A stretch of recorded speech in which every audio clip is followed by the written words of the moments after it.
اور یہ ہم سب کی ذمہ داری ہے، ہندوستان میں رہنے والے ہر فرد کی ذمہ داری ہے کہ آج کے دن جو یوم جمہوریہ کا دن کہلاتا ہے، 26 جنوری کو جو ہمارا دیش میں قانون لاگو ہوا، اور یہ قانون کیوں لاگو ہوا اور ہم دیش میں جھنڈا کیوں پھہراتے ہیں،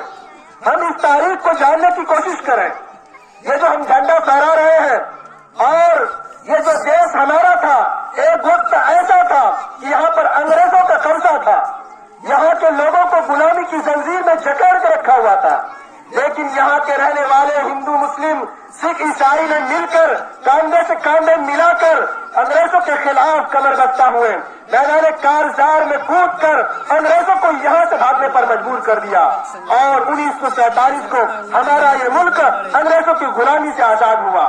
لیکن آزادی کے بعد سب سے بڑا مسئلہ یہ تھا کہ ہندوستان کے باسیوں کو، ہندوستان میں رہنے والوں کے ساتھ ایسا قانون بنایا جائے تاکہ سب کو برابری کا حق دیا جائے۔ چنانچہ ڈاکٹر بھیم راؤ امبیڈکر کی صدارت میں ایک رکنی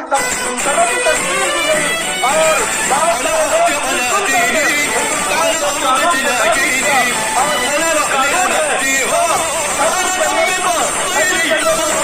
اس کو لاگو کیا گیا۔ اسی وقت سے ہم لوگ یوم جمہوریہ مناتے آ رہے ہیں اور ان شہیدوں کو بھی یاد کرتے ہیں۔